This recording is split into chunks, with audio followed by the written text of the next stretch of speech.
E agora ficaste sem palavras. É aquela velha questão que às vezes coloca nos escritores, que estão sempre a escrever o mesmo livro.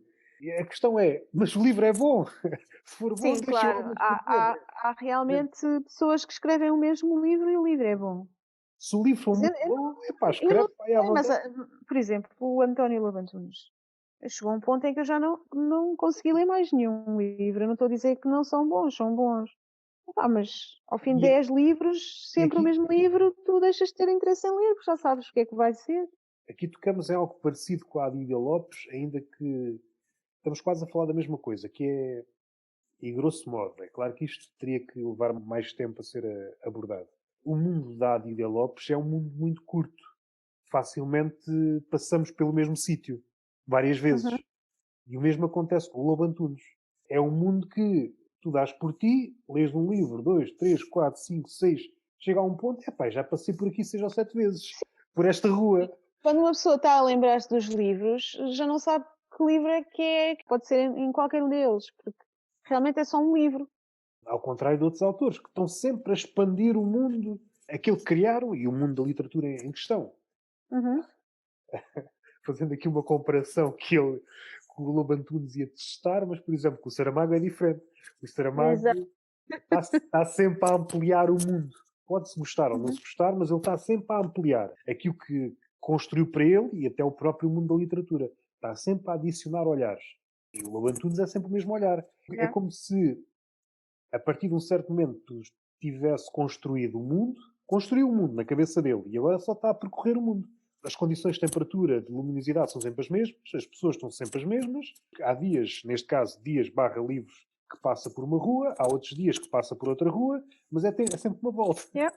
Pronto, e agora quem não leu os livros dele há de ler este último, pronto. Para quem não leu é novidade, não é? E é Sim, bom. sim, sim, sim. É que é a velha questão. Está a escrever sempre o mesmo livro? Provavelmente. Se é mau, não é mau. Mas aqui entra depois aquela questão da nossa mortalidade. Nós somos mortais, não podemos ler os livros todos e começamos. Pois, Eu, exatamente. Mas é falando, isso mesmo, por isso é que eu depois deixei de ler, porque já tinha lido tantos. eu gosto muito dele, Eu mas também. há muitos livros para ler. Eu não posso estar sempre a ver a mesma coisa, não é? E à procura de outros olhares.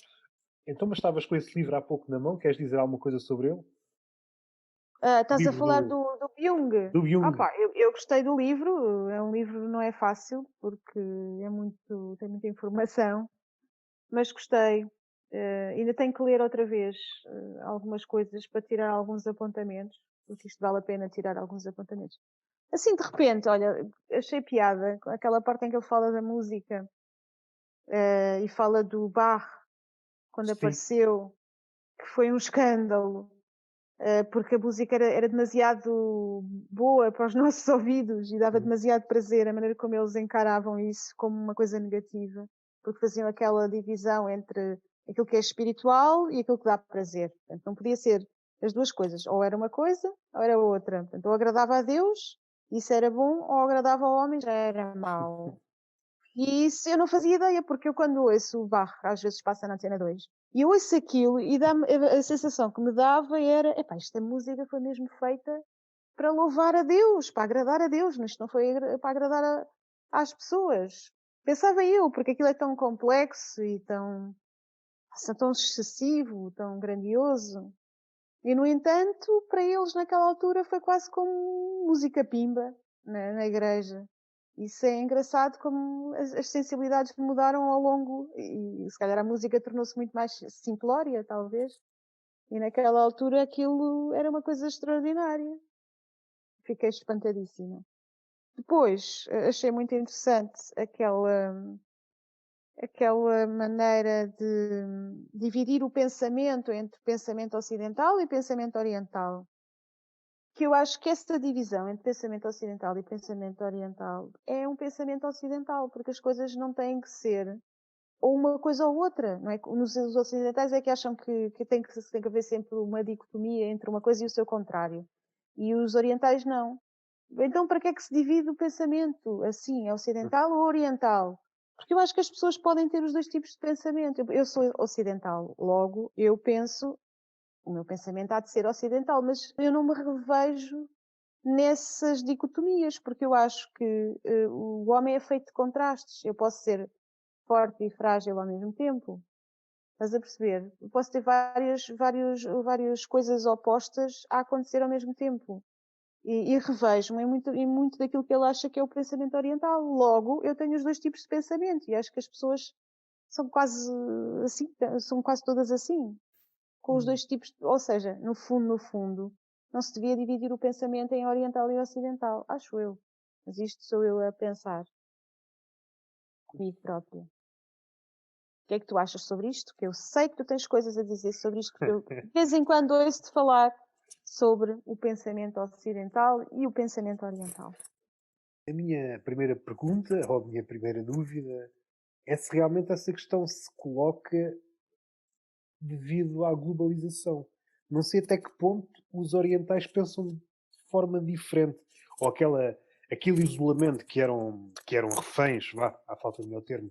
Acho que as coisas mais ou menos ficaram todas iguais. Acho que a forma de pensar, e até se vê muito na internet, por vezes países que distam milhares e milhares de quilómetros, percebemos que a forma de pensar, no essencial, não difere muito, para o bem e para o mal. Mas se recuarmos alguns anos, pensarmos em poetas de haikus, realmente é isso que estás a dizer. Não há essa oposição. Por isso que é fácil ver num haiku coisas que, para um ocidental, é mais difícil de digerir. Ou que nós estamos sempre. Não sei se me estás a ouvir. Estou a Ah, ouvir. houve aqui Estou a agora ouvir. houve aqui uma interferência. Há aquilo Mas que estou estava a ouvir a bem. dizer. Epá, está a haver aqui uma interferência qualquer. Não ouço interferência nenhuma, estou a ouvir bem. Não sei, será que sou eu? Aquilo que estavas a dizer em relação dos contrários, não existe, pelo menos assim de maneira manifesta, estou a passar em revista alguns poemas assim de repente, pelo menos não está assim manifesto. E depois há outra coisa que nós, ocidentais, e aí talvez é mais, acho que divide mesmo as águas. Há uns séculos, agora não sei se é tão característico, os ocidentais estão sempre à procura do sentido, o sentido das coisas. E os orientais, pelo menos, não estão da forma que nós estamos. E até podemos recorrer outra vez aos haikus. O haiku não é uma forma fechada, é uma forma aberta. Nunca fecha nada. E nós estamos sempre à procura de qualquer coisa. E isto é válido mesmo. Pensando num poeta que escreve, ocidental, que escreve um poema em aberto, o leitor vai sempre vê-lo como algo fechado, ou sempre à procura de sentido quando o sentido não há. E isso aí acho que é uma diferença entre um lado e outro. Se bem que, como eu disse, se calhar hoje em dia a diferença já não é assim tão grande. Mas era uma diferença há uns séculos que era assinalável. Vê-se-nos.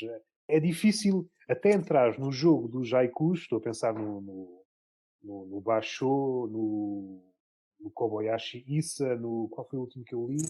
Não há sentido, pelo menos da forma como nós atribuímos sentido, até porque o haiku é dois versos, por vezes em colisão, e o terceiro não é uma epifania porque não chega a lado nenhum, não concretiza. É quase como se fosse um dente de leão e aquilo fosse tudo ao vento e não é capturável. Não...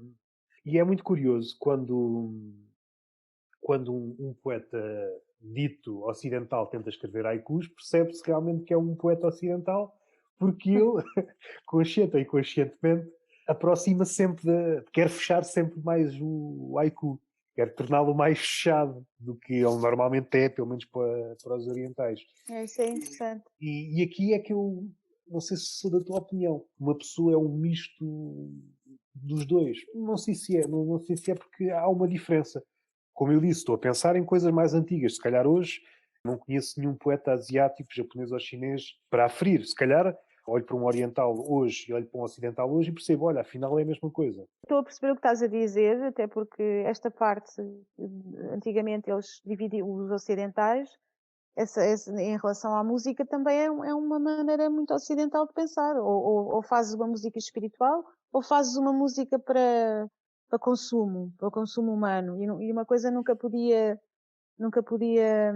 ter as duas partes. Ou era boa, ou era para ouvir. Enquanto que os orientais achavam que uma música boa podia ser uma música para dar prazer.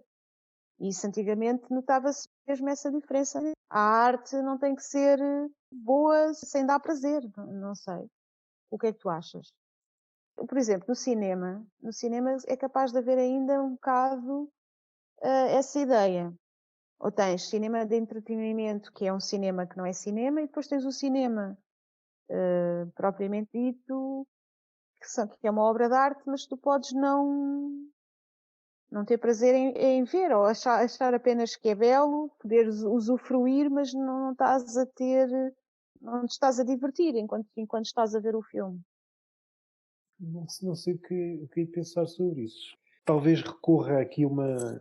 Estou aqui a pensar nos livros e estava aqui a pensar se posso utilizar a mesma ideia.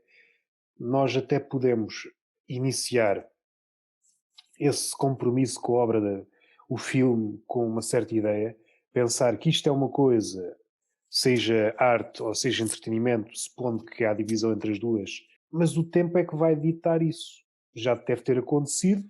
A ligação que tu crias com as coisas depende muito pouco de ti. A coisa vai acontecendo. Estou a pensar num livro, pode chegar a um livro e esse livro é-te vendido como uma obra de arte.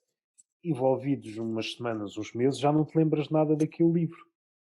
Por outro lado, lês um livro que até não é bem cotado, não é visto como obra de arte, e passado uns meses ou um ano, tu lembras de qualquer coisa daquele livro e faz sentido, conseguiu adicionar qualquer coisa. E visto por esse prisma, está a cumprir mais do que a obra de arte. Será que esse livro, que à partida não era uma obra de arte, Afinal, é uma obra de arte? pelo menos para ti, se cumpriu aquele requisito que é adicionar-te um olhar novo. Tu consegues ver as coisas de outra forma, não és a mesma pessoa. Aquilo foi uma espécie de ritual de transição. Tu passaste por aquele livro, não te apercebeste quando estiveste com ele, passou um tempo. Tu és uma pessoa diferente. O que não aconteceu com o outro livro, que era uma obra-prima. E o mesmo acontece Epá, com. mas o facto de ser cotado como obra-prima pode não ser exatamente verdade, não é? Podes ter a Sim, fama de e não ser. isso é. Pode haver um erro. Sim, isso é obra-prima ou não é, segundo certos critérios. Esses critérios podem ser móveis ou não, mas eu estou já a partir do pressuposto que é daquelas obras-primas que já passaram pelo crivo do tempo. O cinema é uma arte mais recente, por isso não tem uma desvantagem que muitos filmes envelhecem mal, que é uma grande vantagem dos livros. Os livros, sendo bons, à partida não envelhecem Não, mal. não envelhecem. Pode-se Epá, os que transformar são noutra bons coisa. não Sim, envelhecem. não envelhecem. O que pode acontecer, há uma transformação, eles à partida eram uma coisa, queriam significar uma coisa, e às tantas podem significar outra coisa, Outra. Mas porque há aquilo filmes que também não envelhecem. mas são mais suscetíveis São disso. clássicos. E há filmes que estão tão próximos de nós que nós ainda não sabemos. Estava a pensar as músicas, e aqui as músicas, as atuais, quando eu estou a dizer atuais, nos últimos 10, 15 anos, há muita tentação na música, sai uma música que nós gostamos, e um clássico, acabou de sair, já é um clássico. E Já tinha passado, ouvido dizer isso, realmente é engraçado. passados 6 meses, já ninguém se lembra dela. Não, mas Aqui, a música para quanto a mim, não a música clássica, que essa não envelhece nunca, mas a música popular, vá, tem esse problema. A música torna-se datada com facilidade. E tu só às vezes consegues ver a qualidade de um autor, de um músico, quando ouves versões dessa música. Estou-me agora a lembrar de alguns brasileiros, por exemplo, o Belchior, que teve uma carreira muito longa e fez dezenas e dezenas de canções. Escrevia as letras também e a música. Pá, e eu, por acaso, recebi de presente de umas amigas brasileiras uma série de CDs com as músicas do Belchior. E aquilo não consigo entrar naquilo porque o som é muito antigo e a voz também não é assim nada de especial. E depois, começo a procurar no YouTube e vejo as versões de artistas recentes, contemporâneos, bandas novas, a cantar músicas do Belchior, e aquilo é muito giro, aquilo é muito bom, soa muito bem, são melodias muito bonitas e a letra é espantosa. A letra, sempre gostei das letras, porque são poemas bons. Pá, e aquilo é realmente música muito, muito boa. E depois começa-se a procurar mais versões, por exemplo, tem a Zélia de Duncan cantam a música do Belchior, que são as paralelas, a música é maravilhosa.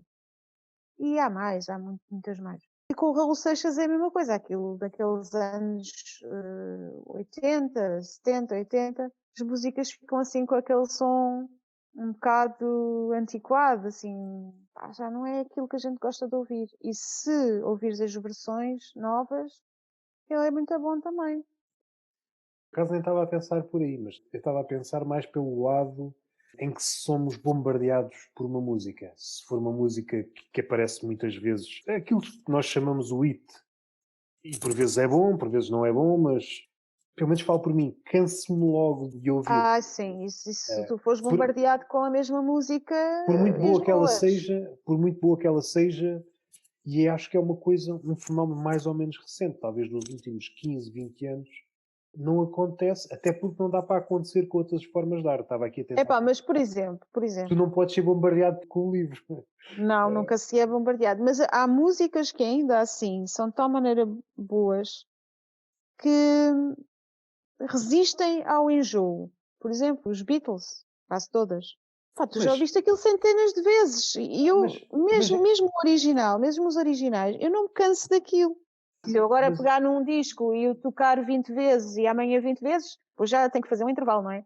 Mas se ouvir uma música na rádio dos Beatles, eu não mudo de estação, eu fico a ouvir até ao fim. Se calhar os Beatles, eu não quero estar aqui a cometer um equívoco, mas eles não devem ter sofrido do mal que as canções atuais sofrem. Se há uma música que explode, se for preciso, passa 100 vezes na rádio num dia. Ai, não sei como é que era naquela altura da Beatlemania, mas eu também não sei. que passava bastante, não sei. Dessa seleção de músicas muito apertadas, que é quase tudo igual nas rádios, acho que é uma coisa mais ou menos nova. Eu estava aqui a pensar em termos de arte, acho que é a única arte que dá para fazer isto. Não dá para bombardear com livros, não dá para bombardear com quadros. Tem aqui um Picasso para ver, toma. Não dá. Estava a pensar com estátuas, também não dá. É uma ideia engraçada, mas tu achas que dá para enjoar uma imagem? Eu acho que não. Uma imagem é capaz de pensarmos no contexto atual da internet. Estou a pensar na questão de tirar as coisas de contexto e depois transformá-las numa imagem assim mais ou menos engraçada, naquilo que se chamam os memes. Se for usada repetidamente, dezenas, centenas, e rapidamente passa às milhares de vezes, aquilo que poderia ser engraçado inicialmente começa a criar enjoo. Nesse aspecto, sim. Nesse aspecto, sim. Pá, em relação aos memes, acho que é possível. Agora, num quadro já acho mais difícil. Num quadro não. Teria que, estavas a ver um quadro e de repente alguém pegava no quadro, ia atrás de ti e perseguia-te durante meses. Tu viravas-te e a pessoa punha-se sempre assim à frente. Não, tu... Isso era uma situação demasiado bizarra, não é? Eu acabava de ter medo da pessoa que me fazia isso e não do próprio. Estavas a passear no campo e vinha um gajo atrás de ti com o quadro. Tens que ver isto. Chega a um ponto, já estou farto, eu sei que isto é uma obra-prima, mas deixa-me lá ver aqui o pasto, eu quero só ver pasto. Chega a um ponto, podíamos levar isso, uma estátua, alguém, tinha que ser muitas pessoas. Estou a pensar no David Michelangelo, no Miguel Ângelo. Ele ainda deve ter uns 4 metros, tinha que ser umas quantas pessoas a carregar uma estátua à tua volta. Eu também acho que era difícil enjoar-me de ver a estátua. Estavas a entrar em casa, tinhas levado o dia todo, sempre alguém, várias pessoas atrás de ti com a estátua. Agora quer descansar. Quer descansar, de repente batiam-te à porta. Se calhar estava-me sempre a rir da situação e achava engraçado. Batiam-te à porta. Menina Ana, não se esqueça, você tem que ver a estátua. E assim, agora como é que a estátua cabe aqui na porta? Não cabe. Começavam a içar a estátua pela janela. Punha uma estátua cá em casa e eu fazia de bengaleiro, uma coisa assim. Acho que aquilo ainda tem uns 4 metros, se eu não me engano. Não sei se... não cabe cá dentro. Tem que estar deitado. Imagina uma estátua dessa que é Tinha que para. passar por cima da estátua para ir à casa de banho. Uma estátua dessas que é para capturar a beleza, a imponência do ser humano, de repente, não, deita isso aí no chão. Para eu Assim, poder passar. nesse aspecto, a música é mais suscetível de. A música, sim, mas também tem um lado bom que chega a muito mais gente e provoca esse cansaço. Quando isso me acontece, fico cansado, enjoado dessa música. Mais tarde posso voltar a A ouvir. reencontrá-la e aí já não sou influenciado pelo ritmo, só é bombardeado durante um tempo curto e depois passam outras, não é? É esse Uhum. lado da voragem que é válida nos livros, como nas músicas. Os livros não beneficiam disso, porque estão ali coitadinhos nas estantes, ninguém olha para eles, estão Muito ali paradinhos, muitos paradinhos. quietinhos. Eles às vezes tentam, espetam-lhe bananas, espetam-lhe fitas à volta, espetam-lhe tudo Yeah. e mais alguma coisa e não há Mas, forma de olhar. O livro desaparece, de repente ganham os que ganham, mas o livro ganha um prémio qualquer, ressuscita, aparece mais uma semaninha nas prateleiras. E as pessoas olham, epá, este aqui não tinha a fita na semana passada. Ainda não me interessa. Morre o livro yeah. outra vez. Opa, É, mas há sempre os clássicos que ficam. Senão eu não estava a ler agora o Doutor Givago, não é? sim, os clássicos. Estava aqui a pensar e não sei se calhar vou abortar já o pensamento que isto não leva a lado nenhum. Então vá, experimenta lá. Ahm, a questão dos clássicos. Temos os clássicos que temos, aqueles que são traduzidos. Começo a pensar qual é a percentagem de clássicos que está vertido na nossa língua e aqueles que ainda não foram traduzidos por uma questão de volume, de leitores, de quantos clássicos é que estão à espera de ser traduzidos. Será que Não são se, assim tantos? Não teremos já nós quase os clássicos hum, todos? há sempre Ah, qualquer. É então. assim, isto também, também somos sempre enganados, igual em todos os setores, o livro não é exceção, aparece sempre algum. E um clássico nunca foi traduzido na língua portuguesa. Aparece todos os anos, aparece Ah, pá, se um. calhar sim, vão sempre aparecendo, mas o grosso dos clássicos acho que está traduzido para português. Aqui não sei se é verdade, se não é. Aqui, se calhar, esta coisa é filha aquelas fitas que aparecem à volta do livro, o melhor livro do ano, e às tantas olhas para a prateleira, 100 livros a dizer a mesma coisa. Epá, não podem ser. São É o todos. melhor, é o melhor para cada um das pessoas que achou que era o melhor. O motivo é para se destacar, mas se todos usam a mesma forma para se destacar, Mas não o se destaque destacam. morre. Ficam camuflados outra vez. É curioso esse. Não podes estar a contar com a capa, com o que diz na capa e com o que diz nas cintas e nas badanas e essa coisa toda. Ali a dota ignorância do Nicolau de Cusa. Acho que é assim que se diz. Eu hoje estou um bocadinho fraco para nomes. Sei que é Nicolau, Deixa lá que eu Cusa. estou sempre. Anda ali à volta do tema de Deus e um livro ali por volta do século XV. Olha, tenho aqui dois para te mostrar. Este ofereceram-me. Uma amiga minha deu-me este. É o Ágora, da Ana Luísa Amaral. Olha, já li. É fixe. Gostaste? Gostei. Comecei a ler hoje. Também já li três poemas. Também gostei. Depois, quando fui comprar o Doutor Givago, por curiosidade, encontrei este livro do Henrique Manuel Bento Fialho, Call Center. Pensava que era poesia, mas não, são pequenos textos. Mas já li um ou dois, não é mau. Pá, pensava que era poesia, fiquei assim um bocado. Não, não foi Foste. enganada, mas depois achei curioso, vi isto lá na FNAC. Fui à FNAC, tinha cartões FNAC, tive mesmo que ir à FNAC, porque eu queria ir a uma livraria melhorzinha. Tenho livros para comprar que não encontrei na FNAC, mas encontrei este, que é um livrário. Isto É é da da tinta da tinta da China, não é? China. É engraçado porque pode-se pôr os nossos apontamentos dos livros que vamos lendo e fica tudo aqui. Hum, Então andei a pôr, porque eu sou um bocado desorganizada nisto e como vou lendo aqueles livros dos clubes de leitura, e tinha assim tudo muito espalhado por cadernos, um aqui, outro ali, outro acolá. Então andei a pôr tudo aqui direitinho, ainda não estão aqui todos, mas aqui tudo seguidinho, o Grande Sertão Veredas e cartas a Lucílio e etc. E assim agora faço os livros, faço tudo aqui, que é para ficar tudo no mesmo volume. É muito útil, gostei muito desta ideia que eles tiveram. Por acaso tenho aqui, posso dizer. Há pouco disse, a Dota Ignorância, Nicolau de Cusa. Ok, disse bem. Disseste bem. E li antes desse Acerca do Infinito, do Universo e dos Mundos, do Giordano Bruno, aquele que foi queimado na fogueira. Exatamente. Ele é Frei Giordano Bruno, só que depois a igreja tirou-lhe o Frei, mas E ele é ficou Frei só Jordano Bruno. Lá Giordano. está. Outro Frei que pensava pela sua cabeça, ficou sem ela. Ele tem aqui uma coisa, mas eu devo ter passado mal, eu tinha aqui isto aberto. No final do livro, ele escreveu uma coisa engraçada, é a respeito do que ele estava a tentar defender, e isto acho que se pode aplicar até... Podes falar, podes continuar a falar. Estavas a falar do Não, teu livrário. estou-te a ouvir. Foi uma das últimas coisas que ele escreveu no livro. O livro é uma espécie de diálogos platónicos, se bem que não é muito porque o filósofo abafa completamente os outros é quase marionetas que lá estão. Não está tão bem feito como está bem escrito, isso não, num dos livros. E eu, embora pouco entenda, se não compreender os sentimentos, escutarei as palavras. Se não escutar as palavras, ouvirei a voz. Eu gosto disso também. E acho que a seguir a isto tinha um adeus, só que eu não apontei aqui. Eu sabia... E é uma coisa curiosa que me aconteceu. Desculpa interromper-te. Não, continua. Não, era isto que eu ia dizer.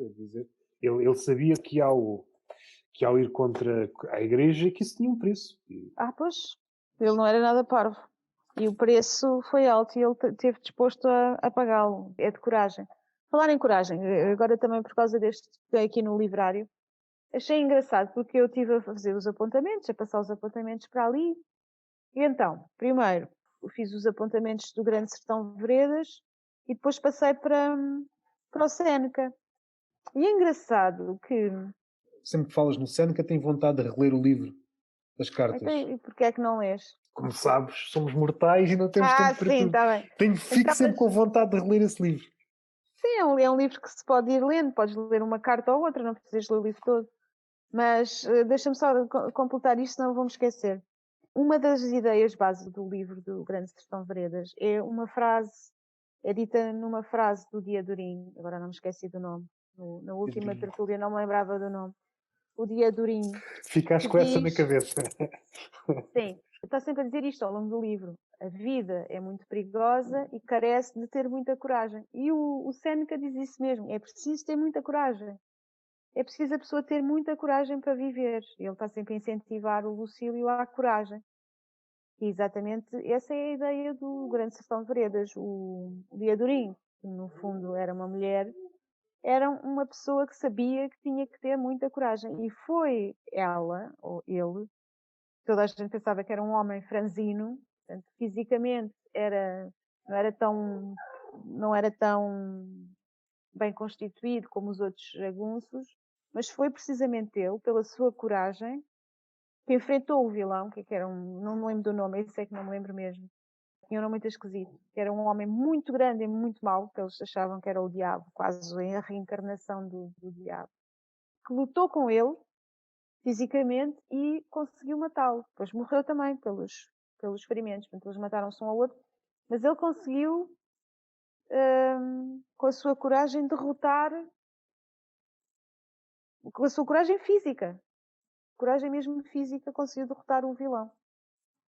Sem medo das consequências e da dor e essa coisa toda. Concluímos daqui que o Diadorim era um estoico. Ficaste com essa... Deves ter ficado com isso gravado. Não me lembrei do nome. Não me lembrei, foi horrível porque é um nome tão bonito. Eu adoro este nome. Diadorim. Sabes que há muitas mulheres no Brasil que se chamam Diadorim. Como por acaso não homenagem. sabia. Por acaso não sabia. Eu andei a pesquisar na altura e há pessoas que dizem mesmo é o nome da minha filha, que dei o nome à minha filha, Diadorim, por causa desta personagem. É engraçado Mas isso. é uma coisa que ainda há muito ou... A pessoa que disse isto é contemporânea e a filha é uma criança, por isso ainda existe muito.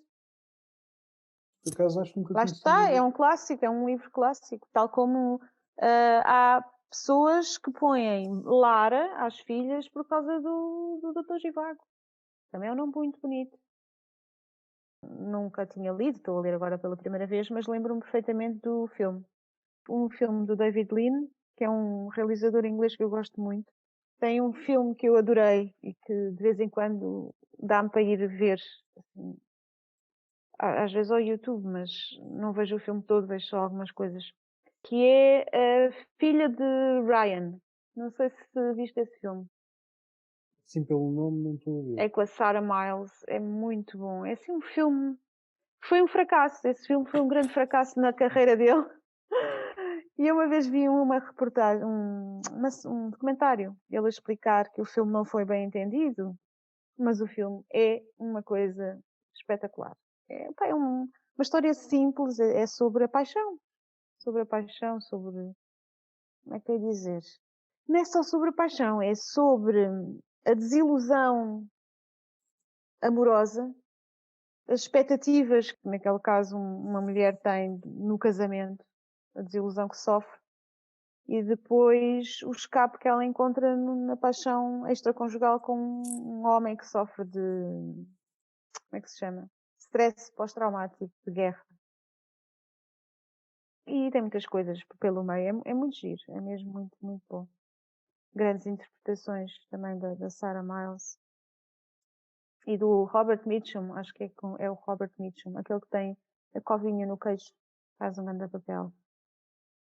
Muito bom, gostei muito desse filme. E há outros desse realizador. O Passagem para a Índia também é dele. E o Doutor Zhivago, com a Julie Christie e com o Omar Sharif. Viste? Nesse aspecto estás melhor que eu. Ah pá, há nomes que eu não me esqueço. Há Assim, atores, atrizes, clássicos, pá. muito difícil. Isso aí Eu sou capaz de me lembrar mais dos antigos do que destes modernos. é muito complicado eu me lembrar de nomes de atores. Só meia dúzia, não consigo. Tem que ser assim, algum assim antigo que eu assim recente não me lembro assim nenhum. Nhum. É. E agora Olha, estou sob pressão, não consigo lembrar de nada. estou-me a lembrar, por exemplo, do Matthew McConaughey. Ok, se fores por aí, Leonardo Fez DiCaprio. por exemplo, Matthew McConaughey e a Jodie Foster entraram no filme Contacto, baseado no livro Contacto do Carl Sagan. Sim. Lembras-te? Se fores por aí, ok, lembro-me de alguns. Estás a ver? O filme, o Contacto, é um filme interessante. É um filme, é um bom filme, muito fiel ao livro. Eu li o livro, salvo num pequenino pormenor, pequeno, grande pormenor. No livro, a personagem da Jodie Foster fica sozinha, portanto a relação acaba ali. Portanto, ela fica sozinha.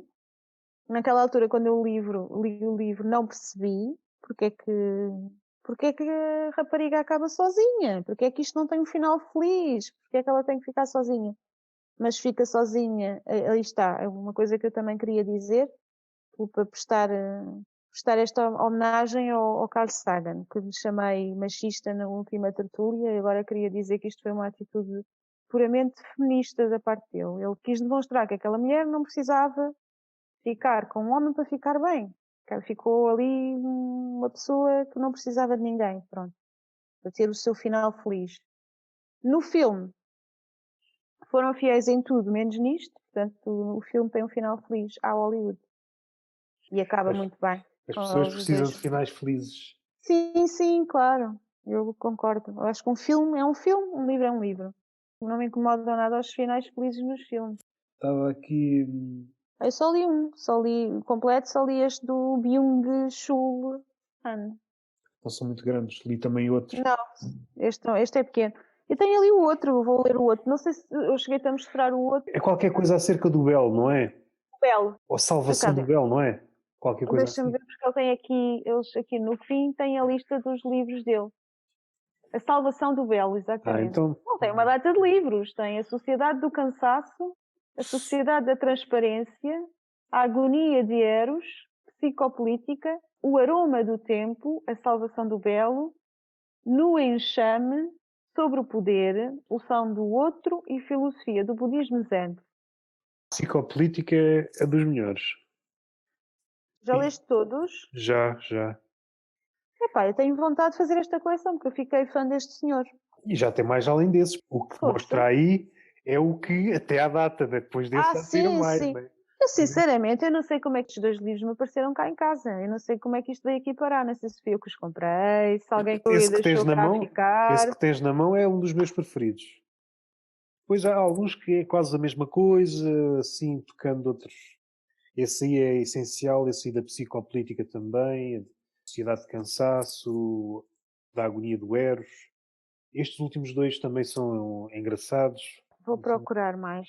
Nós, pessoas no mundo, tentamos escolher alguma coisa, mas seja de internet, seja dos jornais, mas a profundidade é muito reduzida. Não Vai um tá, bocadinho mais abaixo, sim, e às vezes mesmo pessoas que nós esperaríamos, estou a pensar em jornais, que fossem um bocadinho mais fundo, vendo bem, não, só estão a dizer o que já foi dito. tens razão.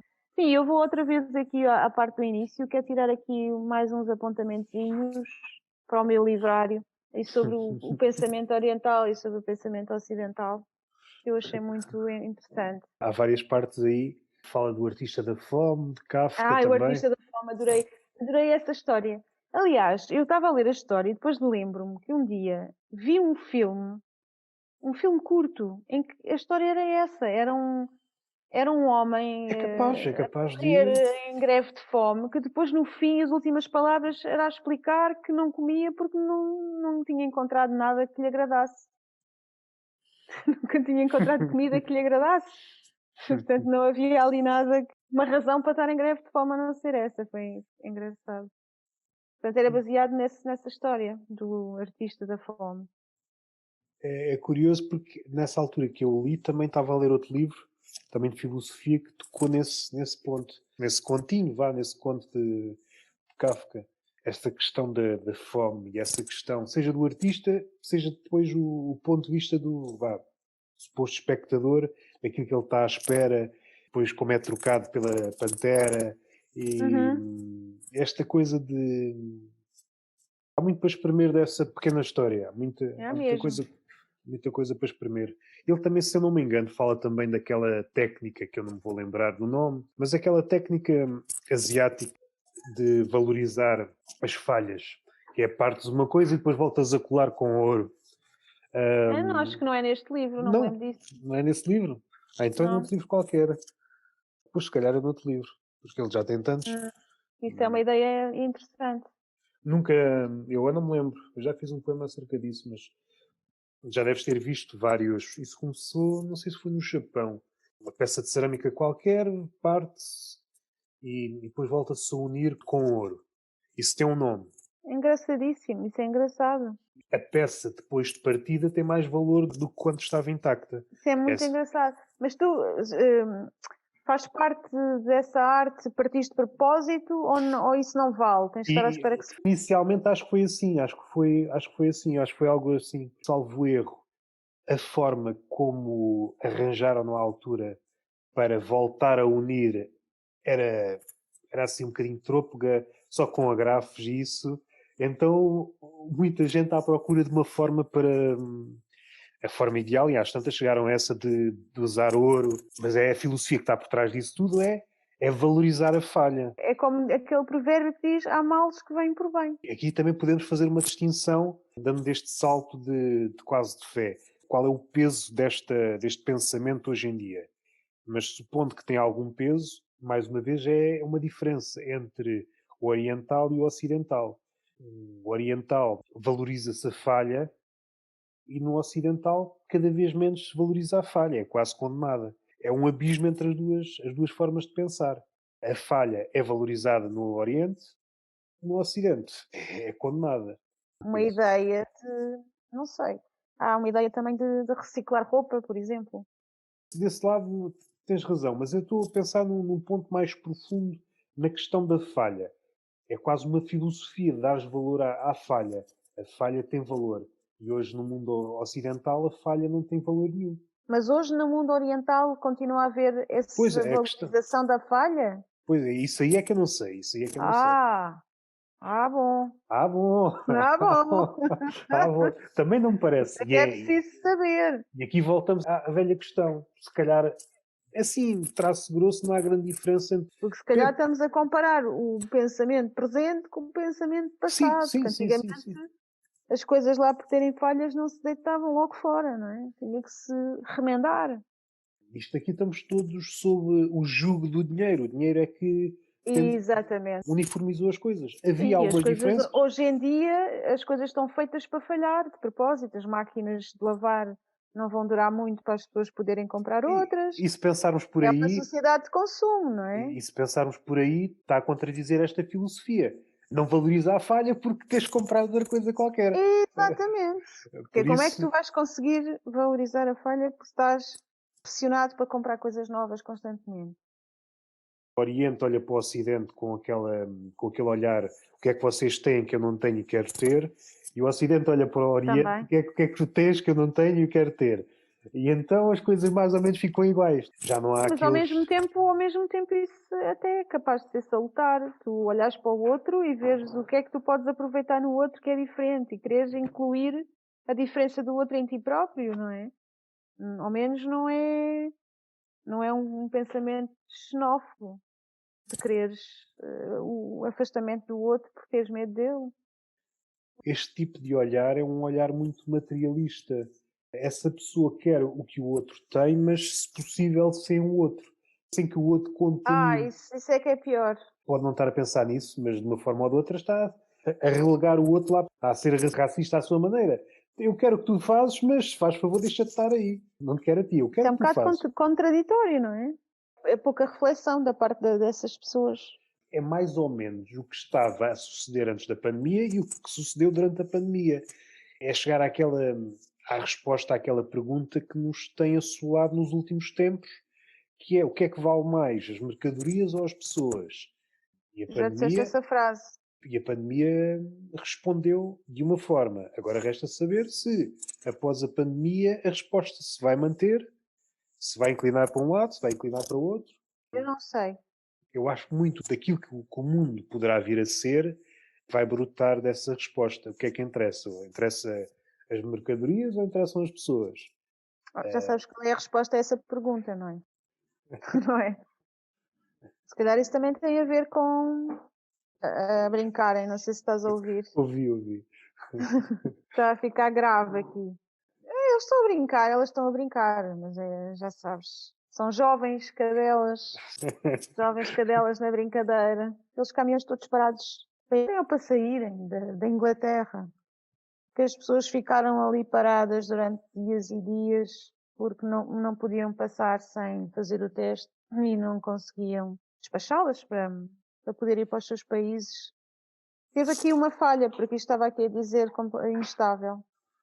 Queres dizer só uma última. Ai pá, quando me perguntas, quando me pedes para dizer uma última, não sei o que é Não? que é dizer, com a última palavra. Uma última palavra? Adeus, mundo! Para a próxima já sei, guarda um livro para o fim, quando tu me perguntares, está aqui mais este, mais este.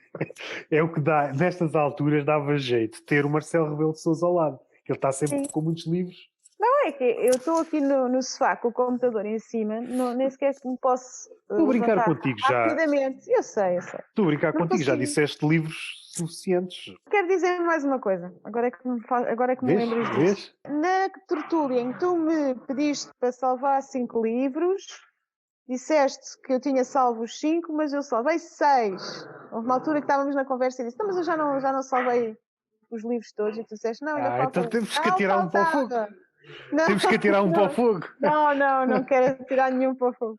Mas eu já tinha salvo os 5 e ainda tive que salvar mais um. Ei, caraças, fui enganado. Fui Yeah, enganado. não faz mal. Depois Já fico sabes, toda quando quiseres frustrada. conversar outra vez, É só combinarmos.